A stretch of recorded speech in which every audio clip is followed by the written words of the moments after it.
Hola mi gente, sean todos y todas bienvenidos y bienvenidas una vez más a su programa Conversaciones sin Fronteras RD, donde hablamos de cosas importantes de manera relajada. Hoy el episodio lo hemos dedicado a hablar de desalojos, de territorio o tierra o derecho de propiedad, como también se le llama, y la intención es poder conversar con los compañeros qué es lo que está pasando, sobre todo en los barrios que conforman la zona de La Caleta, Valiente, en el municipio de Boca Chica. Para hablar de eso, tenemos entonces aquí al maestro Sócrates Orlando y dirigente comunitario Santos Mota, que residen en el municipio de Boca Chica. Bienvenidos, jóvenes, a este espacio humilde de este programa, Conversaciones sin Fronteras RD. Nos gusta siempre iniciar nuestro espacio con la presentación, la autopresentación de las personas que se sientan ahí. Si ustedes tienen la amabilidad, maestro, de presentarse a nuestro público. Mi nombre es Sócrates Orlando Peguero, coordinador de la Red Urbano Popular, que es la entidad que trabaja la problemática de los desalojos a nivel nacional y también a nivel local. Somos parte del Consejo de Desarrollo Comunitario de La Caleta, CODECO, y presidente del Frente Progresista Caletero, FRENPRO, que es afiliada al CODECO. En el caso nuestro, yo soy Santos Carvajal Mota, me dicen Santo Mota simplemente. Bueno, tenemos la responsabilidad de ser el presidente de la Cooperativa de Producción Social de la Vivienda y el Hábitat. Estamos en la coordinación del Consejo de Desarrollo Comunitario de La Caleta. Soy miembro de la Red Urbano Popular y fundador de la misma. A nivel local, pertenezco a varias organizaciones. Excelente. Jóvenes, a nosotros nos gustaría, como siempre, para contextualizar a nuestra audiencia, hemos hablado de desalojo, de título de propiedad, de derecho a la vivienda y al territorio. Pero yo quisiera que ustedes puedan explicarle a nuestra audiencia qué es lo que está pasando en su municipio de Boca Chica, específicamente en el sector de Valiente y en La Caleta. Y que por favor nos contextualicen un poco con la historia. ¿Cómo llega a esa comunidad? ¿Cómo llegan las primeras gente a esas comunidades que hoy están siendo desalojadas algunas y otras están en constante amenaza de desalojo por algunos propietarios? El profesor Sócrates va a iniciar con la historia natal, porque nació ahí. Pero a nosotros no nos perdonaría el doctor Manuel María Mercedes si no decimos que también somos miembros de la Comisión Jurídica, Directiva de la Comisión Nacional de los Derechos Humanos. Filial Boca Chica. O sea que también nos quedaba ahí. Muy bien, Santos, muchas gracias. Maestro, cuéntanos un poquito cómo se conforma esa comunidad que hoy es un municipio. Bueno, la historia registra que el poblado de el hoy municipio de La Caleta, que anteriormente era un paraje perteneciente a Guerra, luego perteneciente a Boca Chica y finalmente ahora es un municipio. Originalmente los varios apellidos, en lo que el transcurso del tiempo va diciendo genealógicamente, que ocuparon esa porción a la orilla del mar Caribe, o sea, de la playa. Los Mosquea, los Castro, López, Carvajal, Cedeño, entre otros apellidos, fueron los que originalmente han ocupado eso. La historia registra por los ancestros nuestros de que inmediatamente desaparecieron los aborígenes, porque resulta que en esa zona se encontraron, que se encontró evidencia y prueba de que había un cementerio indígena, taíno. Quiere decir, inmediatamente desaparecieron, y sobre la población original de La Caleta era que estaba ese cementerio, que es donde hoy está el Museo Arqueológico Panteón La Caleta. Ese ese cementerio, encima de él estaba la población de La Caleta, el ingenio Boca Chica, pero lo cierto es que ya, por ejemplo, el sucesor Carvajal, José Desiderio Carvajal, que fue de donde nosotros partimos, nuestros ancestros, se dice que compró la parcela 218 en el año 1882. Estamos hablando del siglo XIX.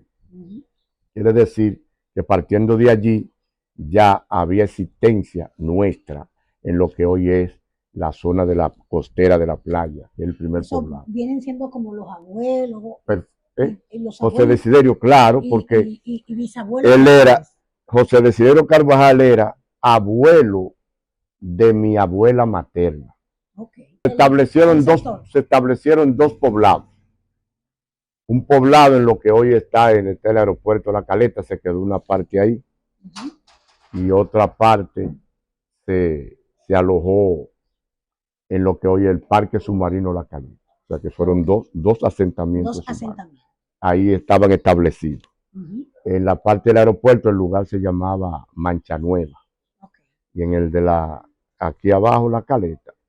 ¿Por qué se le dice Caleta? Por un asunto geográfico, el asunto del mar, que es una ensenada, o sea, la salida del mar hacia la tierra. Entonces, si eso es así, ¿quién o quiénes son los que hoy están reclamando ese espacio donde ustedes ya desde 1800 están ocupando? Sí, comprado, se había comprado. Y han comprado, bueno, son propietarios. A raíz de la intervención norteamericana en el 1916, ellos, para resolver la situación de infraestructura, carretera y cosas, porque ya el interés de los norteamericanos era, parte de la ocupación, era también impulsar la producción de azúcar y los campos cañeros.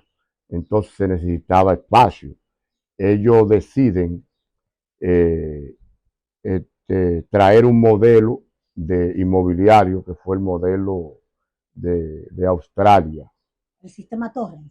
Y entonces ellos le llamaron el sistema Torrens, que fue una orden ejecutiva. ¿Por qué se llamó orden ejecutiva? No fue una ley, porque estaban ocupados. Y como éramos parte de los Estados Unidos, es por orden, ¿verdad? Creo que era la orden ejecutiva 520, para verificar un poco. No sé si ese era, pero era una orden ejecutiva. Así. El sistema Torres estableció que donde quiera que había asentamientos humanos, para ellos facilitar el acceso a varias comunidades, ellos plantearon que toda persona que tuviera una mejora, tuviera algo, tuviera un papelito de un alcalde pedáneo, de cualquier cosa, que fuera a la capital, que ellos se lo iban a registrar. Eso, personas donde hay, por ejemplo, hay un dicho que dice, donde hay ¿cómo se llama? Un tuerto, una persona con un solo ojo y uno que sea ciego totalmente, pues el tuerto va a ganar. En este caso, personas que vivían en la capital, que tenían habilidad, lo que hicieron fue que se dieron cuenta de eso, habían pocos radios, poca comunicación, y lo que hicieron fue que registraron la parcela nuestra. Los viejos no se dieron cuenta, pasaron los años, muchísimos años, y cuando se dan cuenta, entonces hacen un fallo lo favoreció a ellos en la 218, que fue creo que fue la decisión, o el fallo 21, la decisión 21. Entonces ahí empezó un proceso en los 70, los años 70, el 76, 77, se empezó un proceso de reclamo por parte de nuestros familiares en lo que es la parcela. Y luego entonces se logró un descenso del Tribunal de Tierra, vinieron unos jueces, se instalaron ahí en la casa de uno de los familiares. ¿En qué año hacen esos jueces? Muy bien, Sócrates. Te pido una disculpa porque tengo que pedirle a mi audiencia que comenten. En este país, muchos lugares de este país están siendo amenazados con temas de desalojo o de conocimiento o no reconocimiento de la posesión o de la ocupación. Y recientemente vimos casos, por ejemplo, en los 3 los tres brazos, donde hubo que hacer todo un proceso porque algunas personas se habían distribuido nada más y nada menos que el barrio de los tres brazos. ¿Qué resulta? Que hay personas que se apropian en el papel de lugares donde ya hay historia de cientos de años construida en nuestro país. Entonces, por favor, comentar qué les parece a ustedes, si ustedes, alguno de ustedes ha estado o ha vivido una experiencia como esta o ha tenido un desalojo por circunstancias similares, por favor comenten en nuestro chat. Maestro, usted estaba comentando que en los años de 70 y tanto se hizo un descenso al lugar por un tribunal, por un juez, Sí, y que ese juez reconoció en ese momento la posesión de los ancestros suyos. sí. Incluso creo que tras bastidores me comentaba que usted ya estaba nacido en esa Claro, yo época, nací en el ¿no? 65. Y que vio Sí, esa audiencia, el ese descenso, ese descenso. Okay. Pero previo a eso, algo que debo destacar, que es que la primera vez que ellos tuvieron ganancia de causa fue por adjudicación, que fue la sentencia número 21, creo que fue la decisión 21. Luego entonces, cuando se dio esa decisión, entonces los sucesores de Carvajal apelaron.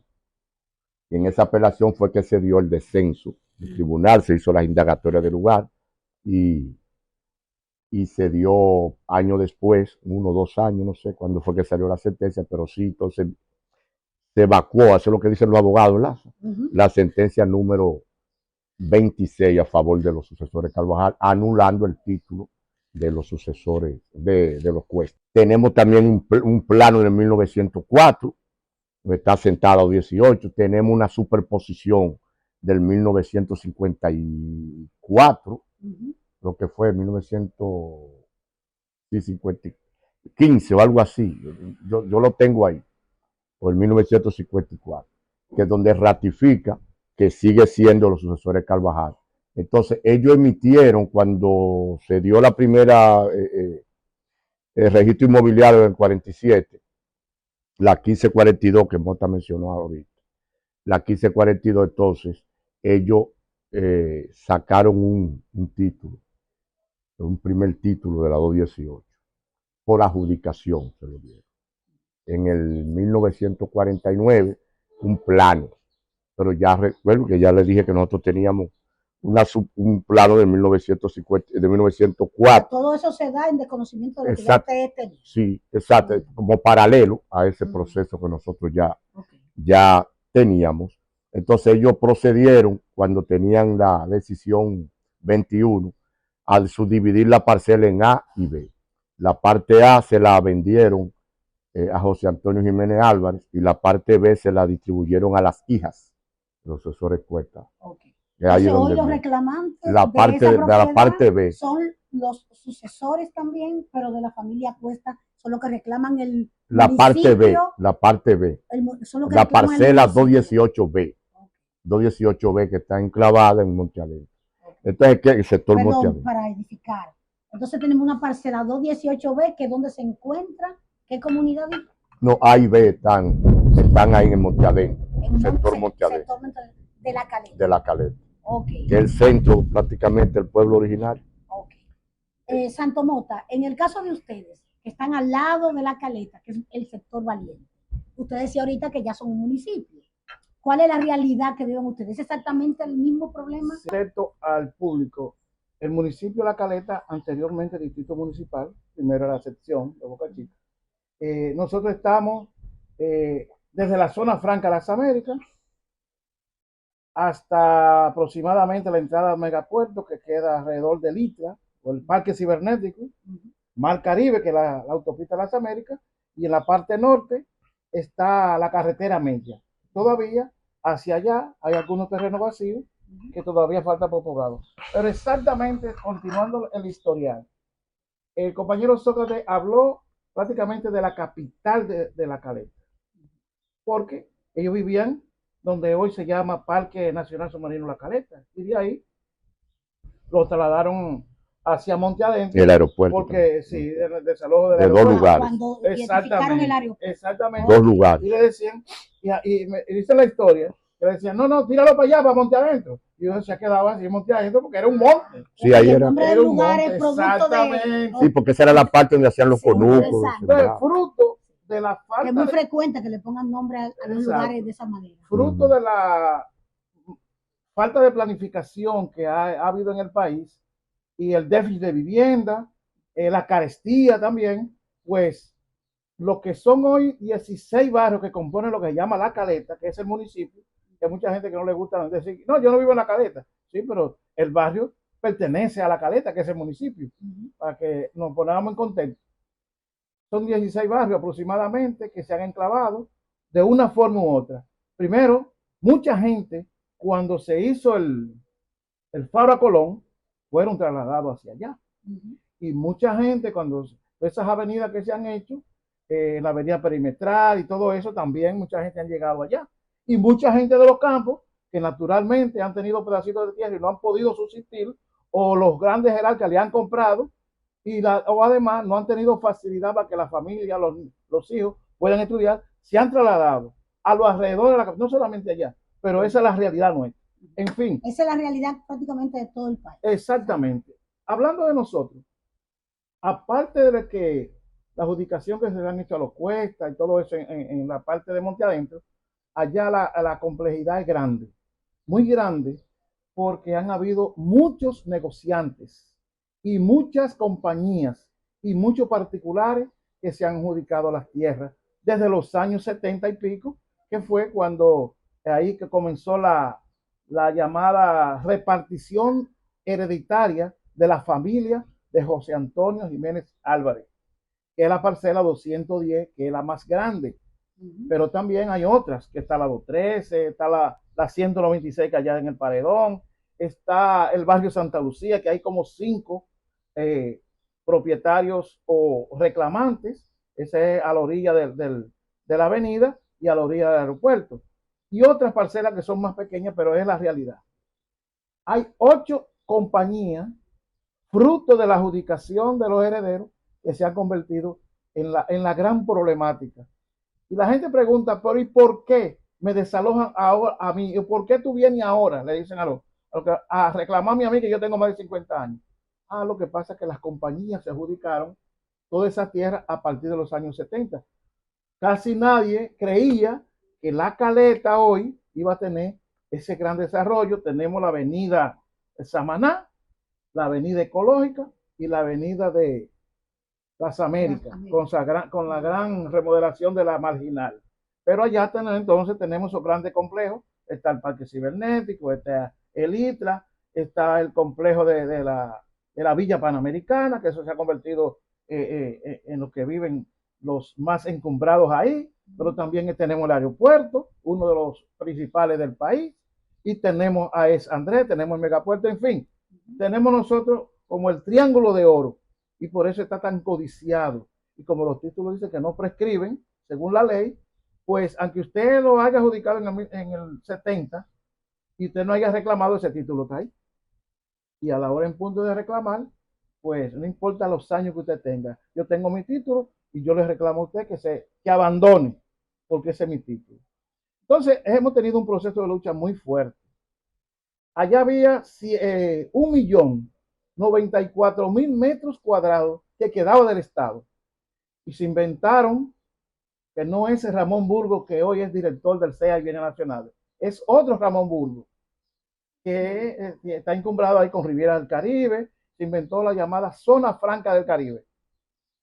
Y entonces ese 1.094.000 metros quedaba libre.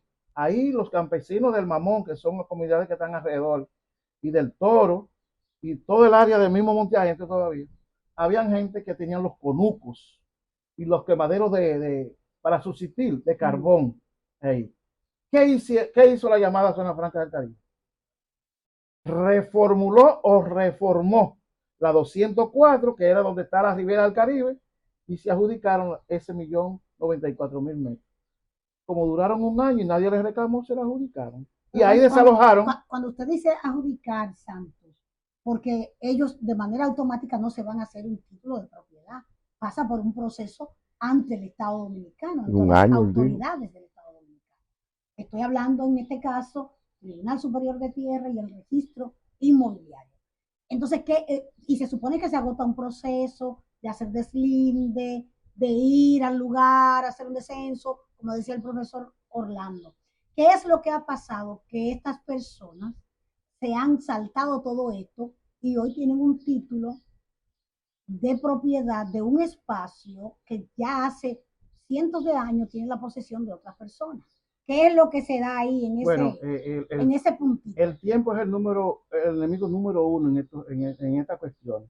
Pero le repito, cuando usted, aunque no tenga la posesión, tiene la intención de robarse este espacio, y yo soy el que vivo aquí, y yo no entiendo nada de esos trucos de materia inmobiliaria, usted lo que hace es que lo registra su nombre. Y si dura un tiempo y nadie tiene oposición, naturalmente la ley, ustedes saben más que yo de eso, pues yo no soy abogado, pero hemos aprendido, la ley entonces le faculta para que se le adjudique ese terreno al quien hace la anotación para adjudicárselo. Y si usted no tiene nada, ningún papelito con qué reclamarle y audiencia, pues papeleta mató a menudo. De eso entonces, eso es una parte que le estoy hablando. El primer desalojo que se hizo en El Valiente fue en el sector de la cueva. Y tenemos el historial de que la primera comunidad que visitó el senador Iván Rondón con toda su comitiva y Pulnigar, la diputada hoy de senadora, fue ahí precisamente a la cueva. Y el único comunicador que nos ayudó fue Rafael Corporán de los Santos. Y el único sacerdote que se atrevió allá fue de la Piedra. ¿Cómo que se llama? Rogelio. O sea, hemos tenido esa lucha. Pero eso solamente esa historia. Pero le estoy hablando de la parcela 210, que tiene 1.118 hectáreas por un lado y 218 hectáreas por el otro lado.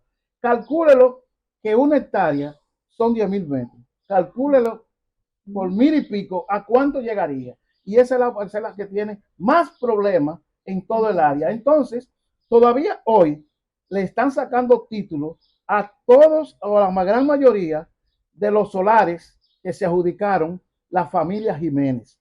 O sea, los hijos de José Antonio Jiménez Álvarez, que son los dueños de los productos Ajá, que se dividieron, son 9 los hereditarios. Imagínense que desde Punta Caucedo, que ya frente al megapuerto, vinieron adjudicándoselo desde parcela 210B-1 hasta la 210B-8.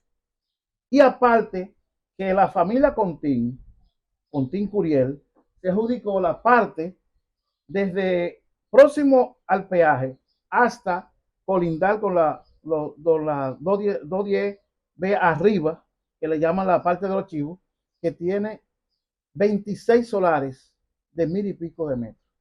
A ver, toda esa historia, te la digo, porque hay que edificar a la gente de quién son y por qué lo desalojan. Porque la gente de nuestros barrios dicen, pero no, porque Balaguer declaró, no, Balaguer nunca declaró utilidad pública. Declaró utilidad pública 150 metros a ambos lados de los farallones, pero hay más de ahí. También la gente tiene poca fe de que lo vayan a desalojar, porque Hipólito dio muchísimos títulos ahí, cuando hizo los títulos con la cara del presidente, que fue él. Pero antes de eso, doña Emma Balaguer, sí, exactamente, un papel, pero la gente tiene eso, la gente tiene eso bajo el colchón, está platificado, dice, ese es mi título, y cree que es, naturalmente, porque no entiende la ley. Pero hay otra cosa, antes de eso, la familia de Emma Balaguer, Joaquín Alessi Castillo, debe de dar testimonio que asentaron muchísima gente allá arriba, principalmente en el área del Paredón. Lo asentaron ahí, le daban su solarcito, ya la gente de esa época hasta ahora han fallecido, pero quedan los... A ver si para un poco, por favor, les digo que el tiempo no nos favorece mucho para hacer todo el contexto, aunque es sumamente importante. Entonces, lo que podemos concluir es que ha habido personas que han sido llevadas por el mismo Estado, en distintos gobiernos, a ese lugar. Otras personas que están ahí desde hace cientos de años, varias décadas, digamos, décadas no, estamos hablando del siglo XIX, decía el profesor hace un ratito, que se han asentado ahí y que estamos hablando de cientos de años ocupando el espacio. Y entonces lo que ustedes dicen es que producto de ignorar proceso, de no tener quizá la formación que ya ustedes sí tienen, las personas no sacaron oportunamente esos títulos de propiedad y otros sí los sacaron sin tener la posesión. Y entonces eso es lo que ha generado ahora esas demandas y el hecho de que ustedes estén ahora en un conflicto y bajo una amenaza constante de ser sacados de sus viviendas. Y ahí yo quiero hacerle la siguiente pregunta. Ustedes me han dicho antes de comenzar el episodio que constantemente están siendo notificados para ser desalojados. Pero hay ocasiones incluso en que no le hacen la notificación, sino que llegan de madrugada, sacan a la gente y derrumban la casa. ¿Qué es lo que exactamente está pasando con la gente en ese escenario que es sacada de su casa en horas de la madrugada y dejada a la intemperie? ¿Con cuántas personas hasta este momento han sido afectadas por esa decisión, que se supone que es una autorización que da el abogado del Estado de turno con contingente armado militar y policial que llega al lugar a sacar a la gente? ¿Cómo se da esa situación y qué tanto ha afectado a la gente de la comunidad donde ustedes están haciendo esa lucha? Bueno, fíjese una cosa, hay que también decir que el doctor Leonel Fernández declaró de utilidad pública 272.000 metros en la parcela 213. Una subdivisión. 213. 213E. Pero la 213E tiene varias subdivisiones Sí, claro, que todavía quedan. Ahí están las familias Geraldino reclamando, han subdividido y han reformulado, han hecho reformas de una parcela, han interpuesto una parcela con la otra, en fin, han hecho muchas cosas. ¿Qué es lo que pasa con estos desalojos? La familia cree también, muchas de las familias creen que esas tierras son del CEA, son de bienes nacionales o son del IAD, porque le han vendido la idea desde esa época cuando Hipólito, porque los terrenos que le entregaban títulos eran porque eran de esas instituciones estatales. Estamos hablando de más o menos de 2003. Exactamente. Cuando nosotros iniciamos nuestra lucha, fue a raíz precisamente después del 2000 y después de ahí que yo tuve la oportunidad de ir al segundo Foro Social Mundial y denunciar los atropellos y los desalojos que tenía la comunidad de Valiente precisamente con todas las necesidades, porque Valiente ha sido una de las comunidades del municipio que ha sufrido más en carne viva. ¿Por qué? Porque ahí que está la parcela 210 con todas sus divisiones y esa familia parece que han tenido más ambiciones o han tenido mayor rejuego para solicitar desalojo ante el abogado del Estado. Hay un procedimiento, claro está, que uno se hace por GAPRE, por la Fiscalía, por los asuntos penales, y otro se va por el abogado del Estado. Pero ¿qué pasa? Hay que decirlo, y el mundo lo sabe, es que en la oficina del abogado del Estado hay un negocio muy grande. Si no hay desalojo, los buitres que están ahí son como un conjunto, ahí se compone de abogados, los fiscales, la fuerza pública, es un conjunto, los que alquilan la pala mecánica, los tigres que llevan, es una compañía de buitres, una estrategia. Si no hay desalojo, no hay movimiento. Y el desalojo deja mucho dinero. Porque me comentaron por ahí que un fiscal o un alguacil para ir a solicitar, a hacer un desalojo, cobra entre 15 y 20.000 pesos. Solamente hay que darle a los jefes policiales y a todo el tigueraje y al que alquila los aparatos pesados y quién sabe más algo más. Entonces, nosotros como comunidad hemos ido aprendiendo un poco todo eso, nos hemos empoderado y hemos conocido algunos asuntos, tanto lo que dice la Constitución como los acuerdos internacionales, la Declaración Universal de los Derechos Humanos, los DES, y ahora metido en la Comisión de los Derechos Humanos, también hemos conocido algunos casos. Entonces ahí nosotros nos hemos constituido un gran movimiento que incluya maestros, transportistas, cristianos, comunidad, en fin, todos los actores en ese gran movimiento que quepan todos, para entonces luchar unidos, porque solo no podemos individualmente. Entonces hemos tenido un proceso de incidencia con, con instituciones como Ciudad Alternativa, Copadeva, los derechos humanos, CEDAIR en su tiempo, el Centro Montalvo. Ahora se han incluido sectores estatales, como son el senador de la provincia, el mismo presidente, que ya en varias veces hemos ido a su propio despacho y hemos conversado a nivel internacional con la Alianza Internacional de Habitantes, el GIS, en fin, hemos hecho toda una estrategia para poder defendernos, porque esos buitres hay que enfrentarlos de alguna forma. ¿Y en qué punto, cuando hablas de que ustedes han estado incluso con el presidente de la República, se refieren al presidente actual, supongo? Sí, claro. ¿Qué le ha dicho el presidente? Hemos estado con todo, pero ahora mismo vamos a hablar de este. Yo le voy a dejar esa parte a Sócrates, que él mismo Sócrates le dijo, no, pero la Constitución le faculta a usted a cuando hay un asunto social declarar utilidad pública. Entonces Sócrates que sin esa parte, ahí. Y ante ese planteamiento que le hice, emplazamiento, en el 2021 fue eso, no te estaba en la reunión. Por eso habla con propiedad, dice que se le planteó eso.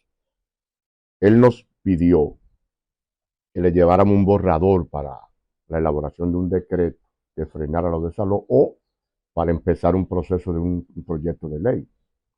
En ese sentido, la problemática de los desalojos. Se le envió vía Ciudad Alternativa eso. Y entonces ahí fue que nació una visita que hizo el senador, por instrucciones del presidente a Ciudad Alternativa, se conformó una comisión en donde la ¿Qué senador? Antonio Tavera, el de la provincia de Santo Domingo. ¿El de la provincia? Sí, Antonio Taveras. En esa comisión, entonces, nosotros quedamos como Red Urbano Popular en la parte social, Yubelki Mato como asesora de la Red Urbano Popular, la parte legal, y todos los abogados, por supuesto, que siempre han estado con nosotros. La instrucción del presidente fue, a través del senador, que se trabajara una propuesta para frenar de inmediato los desalojos a través de una propuesta de ley o un reglamento. Empezamos ese proceso conjuntamente con un protocolo en donde las comunidades amenazadas en el momento, que son unas 27, lleváramos a la oficina senatorial los expedientes de los casos para ir depurándolos de la siguiente manera: sentarnos, ellos iban a sentar la comisión con los propietarios en el palacio para llegar a un acuerdo y que se declare de utilidad pública, porque el presidente puso como condición que no iba a declarar de utilidad pública hasta tanto no se pusiera de acuerdo con lo que demostraran ser dueño. Y luego entonces era que se iba a hacer el proceso de declaratoria de utilidad pública, que es la facultad que está en el artículo 51. En ese proceso todavía se está, pero los desalojos han seguido. Al darse una situación en Valiente en mayo, nosotros volvimos donde el senador, luego de algunas acciones que hicimos en el barrio de Valiente, y quedamos en que se iba a retomar el proceso y que se iba a tratar de hacer un encuentro con el presidente de la República, las comunidades que tenemos problemas y los propietarios, para tratar de agilizar eso. A eso se adiciona un proyecto de ley que el senador tiene en comisión, en donde hay asentamientos humanos establecidos, para amenaza de desalojos en asentamientos humanos, tratar de que por ley solucionar eso. Bien, entonces, estamos en la espera de una nueva reunión para ver a qué nivel está eso. Se avanzó en cuanto al abogado del Estado, porque el abogado del Estado dice que en esa comunidad donde hay amenaza, esas parcelas, que cuando lleguen allá, él va a decirle a esos propietarios que tienen que ir al palacio a negociar, porque esas parcelas no se tocan ya, porque están en un proceso de negociación. Porque no podemos contraponer a la ley. La ley inmobiliaria establece que es un proceso normal, hay un plazo, fatal en algunos casos y ¿Y tratar... ustedes confían en que esta vez, porque bueno, ya lo han intentado con otros No, gobiernos, se ha otros avanzado, no, presidentes? se ha ¿Ustedes avanzado. entienden que esta vez va a fluir y Sí, van a sí, tener éxito en sí, se ese está avanzando. deseo? Se está Nada es avanzando. fácil en la vida. Pero se está avanzando. Todo tiene un esfuerzo y un sacrificio.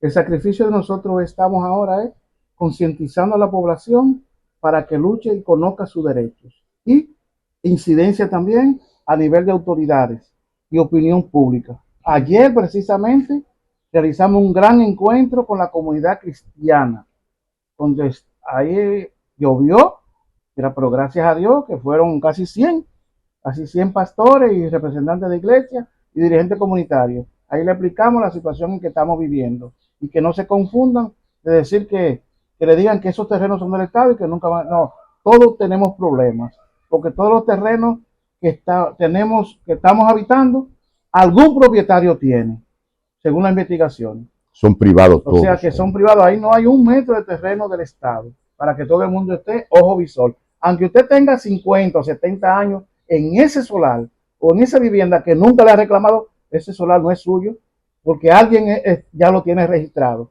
O alguna compañía lo tiene registrado y o no se lo ha vendido a un particular o no lo ha reclamado él. Pero naturalmente tenemos ese gran problema en todo el área del distrito, ahora municipio. Y naturalmente la lucha continúa. O sea, que la apuesta de ustedes definitivamente, reconociendo que alguien tiene un título de propiedad de esos terrenos, distintos dueños, lo vamos a poner entre comillas, ustedes lo que apuestan es a que el Estado, en el Poder Ejecutivo, en este caso la persona del presidente, pueda por decreto declarar utilidad pública y cumpliendo con la ley que establece que la utilidad pública hay que compensar a los dueños Justo que están pago, en el título dice. mediante un pago El justo también pago, pongo dice entre comillas, justo pago, la Constitución. Nosotros tenemos el Código Civil. Entonces ustedes, la dos apuesta de opciones. ustedes es decreto presidencial No una ley. para declaración de utilidad pública. Ese es uno. En el caso de los terrenos. Utilidad pública que permite entonces que después de declarar utilidad pública y pagar el precio Titular. que se acuerde, entonces poder pasar la titulación a las personas que residen ahí. Así es. Nosotros Esa es la idea. tenemos dos opciones Sí. para que no le pase a la familia heredera de los Carvajal y todo eso que mencionó Sócrates, que hoy en día dejaron ese gran problema o tienen ese gran problema. O quedarnos de brazos cruzados y que pase lo que pase, o luchar para que las futuras generaciones no tengan ese problema en el futuro y tratar de conseguir algo. Esas dos opciones. Claro, la primera es que el presidente de la República, esté quien esté, tiene que intervenir en un asunto social, porque es un problema social. ¿Aproximadamente qué población tiene el municipio? Ambos territorios, porque tengo entendido que tiene mucha gente, más o menos en promedio. 90.000 habitantes. 90.000 84.000 me dijo el síndico, pero alguien habló como que hay unos 90.000. Aproximado, es mucha gente. Más de 84.000 habitantes. Por eso los desalojos no se hacen a toda la población, supongo, sino que a personas en específico y porque además son distintos propietarios. Sí, pero yo les quiero preguntar a ustedes, ¿cómo ustedes ven el tema desde el punto de vista organizativo? Ya tú has avanzado, ustedes son dos personas que representan organizaciones, que ustedes han estado haciendo un trabajo. Desde el punto de vista organizativo, cuál es la expectativa también que tienen ustedes como organización de que eso va a poder tener éxito? Ya como dije ahorita, tenemos un referente en los 3 brazos que fue exitoso y fue porque la gente se movilizó. Donde la gente no se moviliza no pasa nada. ¿Qué ustedes pudieran decirle a nuestra audiencia con respecto a la fortaleza que hay organizativa?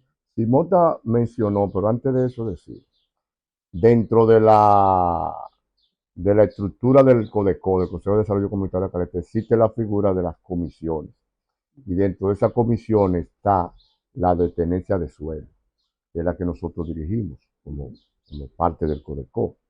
Pero además está la Red Urbano Popular, que es la estructura máximo, macro, que se preocupa. Actualmente nosotros llevamos un proceso en más de 35 comunidades en todo el país.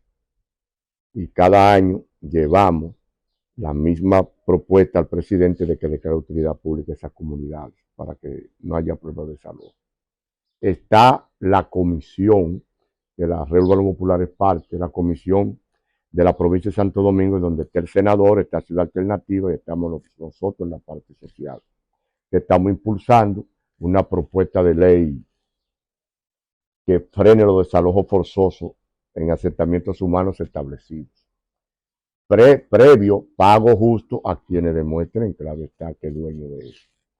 Se han emitido 2 resoluciones, una hace un tiempo, pero hay una más reciente en la provincia de Santo Domingo, para que se frenen en algunas comunidades los desalojos forzosos, hasta tanto pase la propuesta de ley. Y todo eso está coordinado por la Red Urbano Popular, es parte de todo ese proceso. Ahora bien, hay también el acompañamiento a nivel internacional de la IH, y en estos días se va a hacer un mapeo satelital de todos los lugares de la provincia de Santo Domingo, creo que va a ser, donde hay problemas de amenaza de desalojo.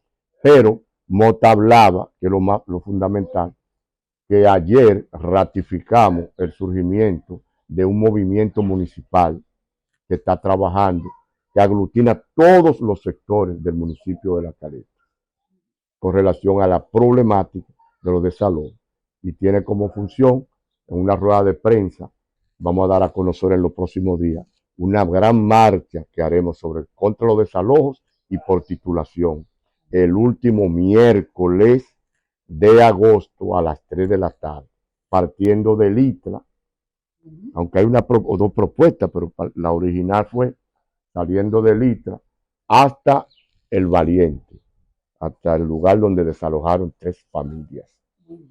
Eso va a ser el último. Me gustaría, para cerrar ya, no tengo más tiempo, que ustedes puedan mandar un mensaje a nuestra audiencia y a la población de La Caleta, que también va a ver y de Valiente, va a ver este episodio. ¿Qué mensaje último ustedes quieren mandarle a la población para cerrar? Nuestro mensaje es el siguiente: hacerle un llamado. Todo va dirigido al presidente de la República para que se aboque a la declaración de utilidad pública de las parcelas que están habitadas en nuestros barrios del municipio. Estamos esperanzados. Se hizo una carta a la firma y sello de todas las organizaciones para presentarla al presidente de la República, solicitándole la declaración de utilidad pública de todas estas parcelas que están habitadas. Todos los caminos conducen ahí.